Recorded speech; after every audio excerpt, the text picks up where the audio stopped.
Hello guys, welcome to Pakistani real action. तो कैसे हैं आप सब? उम्मीद है आप सब बढ़िया होंगे और मजे में होंगे। मेरा नाम है मुदस्सिर। मैं हूं बशर। सो गाइस, आज हम भारत की फर्स्ट ट्रक ड्राइवर की, जिनका नाम है योगिता रघुवंशी मैम, इनकी स्टोरी लेकर आए आप लोगों के लिए। भारत की पहली ट्रक ड्राइवर।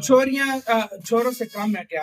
ये वाली बात जो थी ना, ये सच हो रही है। भारत में छोरी वो काम कर रही है जो छोरा करता है भाई। सही बात है। जो काम मतलब इक्वली भाई, और भारत की गवर्नमेंट को भी दाद देनी पड़ेगी। हर तरह के राइट्स अपनी वुमेन्स को भी दे रहे हैं और मेंस को भी। मजा आ गया। पहले जानते हैं इनकी कहानी, बाकी बातें करेंगे बाद में। तो काउंट करते हैं 3, 2, 1 एंड स्टार्ट।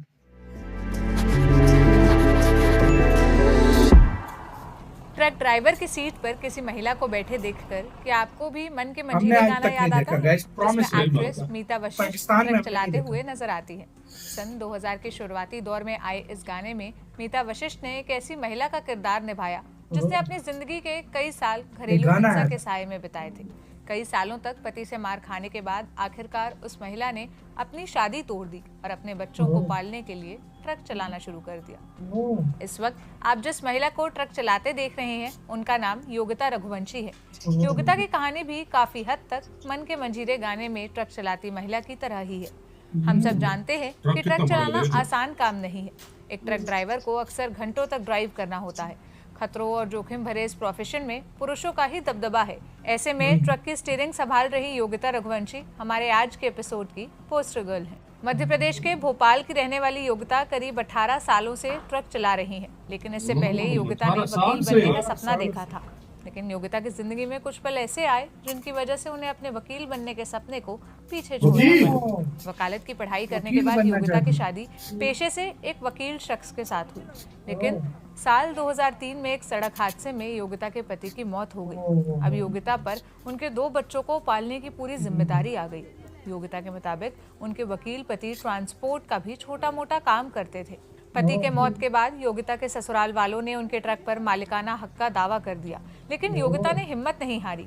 परिवार और बच्चों की जिम्मेदारी के लिए योगिता कोर्ट तक पहुंच गई और फैसला भी उनके हक में ही हुआ। ट्रक चलाने के अलावा भी योगिता के सामने नौकरी के कई ऑप्शंस थे, लेकिन उन्होंने ट्रक चलाना ही क्यों चुना, आप उन्हीं की जुबानी सुनिए। तो सभी फैमिलीज़ में जैसे बिटिया जन्म लेती है, वैसे मैं अपने मम्मी पापा के यहाँ पे हुई। उन्होंने मुझे पढ़ाया, एजुकेशन हुआ मेरा बीकॉम तक। उसके बाद उन्होंने मेरा शादी कर दिया। तो शादी में ससुराल मेरा भोपाल में था। भोपाल में शादी हो के आई। उसके बाद 2 बच्चे हो गए। पहली बिटिया है, फिर बेटा है। और शादी के 12 ईयर के बाद में मेरे हस्बैंड का रोड एक्सीडेंट में एक्सपायर हो गए। 12 साल। उस समय तक मुझे ज़रूरत नहीं था कुछ करने का, और उसके बाद मुझे महसूस हुआ कि अब मुझे घर चलाने के लिए कुछ करना पड़ेगा, बच्चे लोगों को एजुकेशन करना यार, सल्यूट है मैम। फिर मैंने जॉब ढूंढा, जॉब किया। जॉब 1-2 महीने किया, लेकिन मुझे मतलब सेटिस्फाई नहीं थी मैं उससे, जो इनकम हुआ उससे। बच्चे लोगों का इंग्लिश मीडियम स्कूल का खर्चा नहीं निकल रहा था। तो मेरे हस्बैंड की गाड़ियाँ थी पहले, ट्रक 6 व्हील, तो उसे मैंने ऑपरेट करने की कोशिश की, क्योंकि वो पूरा उनका प्रॉपर्टी पे डिस्प्यूट हो गया था, क्लेम हो गया था mother in law father in law का, कि ये हमें चाहिए, हमारा है। तो वो ऑपरेट इसलिए नहीं कर सकती थी क्योंकि कोर्ट का स्टे लग गया था, वो खड़ा हो गया था। पर मैंने कोर्ट से परमिशन लिया उसको ऑपरेट करने के लिए, बिकॉज मेंटेनेंस करना था बच्चों का। सो कोर्ट ने मुझे परमिशन दे दी। बस मैं सेल और ट्रांसफ़र नहीं कर सकती, ये रूल कंडीशन रखा। मैंने उसे ऑपरेट करा। तो ऑपरेट करने के बाद मुझे फील हुआ कि मैंने ड्राइविंग करना चाहिए। मतलब इतना ज़रूरत पड़ता है, ड्राइवर को बुलाना पड़ता है। इससे तो मैं ड्राइविंग सीख लिया तो मुझे इतना ज़रूरत नहीं पड़ेगा। तो मैंने ड्राइविंग सीखा। फिर मुझे उस समय तक कुछ नहीं आता था, कार भी ड्राइव नहीं करती थी। ट्रक चलाना सीखा और धीरे धीरे इस लाइन में फिर सेटल हो गई। ट्रक ड्राइवर काम के सिलसिले में अक्सर दूसरे राज्यों में भी सफर करते हैं। ऐसे में रात के वक्त सुनसान जगहों पर लूट का खतरा बना रहता है। ट्रक चलाने के दौरान योगिता के साथ भी कई बार ऐसी घटनाएं हो चुकी हैं। वो इन दिक्कतों से डील करने के लिए क्या तरीके हाँ, बहुत दूसरे स्टेट में गई और घटनाएं भी हुई, चोरी भी हुआ गाड़ी में, कोई ने चाकू तलवार भी चली। लेकिन फिर भी ये तो हमारा पार्ट है, ये सब तो होना है। आई नो कि ये तो होना ही है, रोड में चलना है। तो इंसान अपने घर में सेफ नहीं है तो मैं रोड में कैसे सेफ रहूंगी। तो भी मैंने अपना हिम्मत बनाए रखा और चलती रही, और आज भी चल रही हूँ। घर की दीवारों से बाहर निकल कामकाज करने वाली कई महिलाएं बच्चों को टाइम देने को लेकर काफी टेंशन में रहती है, लेकिन योगिता तो कई दिन घर से बाहर ही रहती हैं। ऐसे में बच्चों का ध्यान रखने को लेकर क्या क्या टिप्स साझा कर रही हैं वो सुनिए। कल को मैं भी इस दुनिया में नहीं रही तो भी तो वो अकेले अपने आप को देखेंगे ना, तो ये पहले ही सोच लो कि हमारे एब्सेंस में भी उन्होंने अपने आप को देखना चाहिए। सीधा बात है, इतना स्ट्रॉन्ग माइंड बना के चलना पड़ता है। योगिता ने अपने संघर्षों से मिसाल तो कायम की है, लेकिन शुरू में योगिता को काफी परेशानियों का सामना करना पड़ा था। ट्रक चलाने के उनके फैसले को लेकर लोग उन्हें ताने भी देते थे। योगिता ने एक एक कर हर चुनौतियों का सामना किया। योगिता ने हर तानों का जवाब अपनी मेहनत से दिया।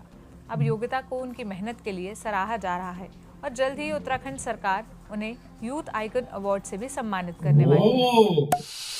इसी के साथ यार वीडियो खत्म। ये कहते हैं स्टोरी, इसको कहते हैं स्टोरी।